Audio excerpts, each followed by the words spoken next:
Євангелле паводле Яна. Падчас апошняй вячэры Езус узняў вочы свае да неба і маліўся такімі словамі: «Ойча святы, захавай іх у імені Тваім, якое Ты даў мне, каб яны былі адно, як і мы. Калі я быў з імі, я захоўваў іх у імені Тваім, якое Ты даў мне. І збярог, і ніхто з іх не загінуў, апроч сына пагібелі, каб збылося Пісанне. А цяпер іду да Цябе і кажу гэта ў свеце, каб яны мелі ў сабе поўную маю радасць.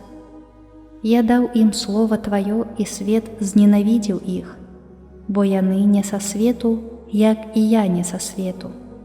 Не прашу, каб Ты ўзяў іх са свету, а каб захаваў іх ад злога. Яны не са свету, як і я не са свету, асвяці іх у праўдзе. Слова Тваё – гэта праўда. Як Ты паслаў мяне ў свет, так і я паслаў іх у свет. І за іх я пасвячаю сябе, каб і яны былі асвечаныя ў праўдзе».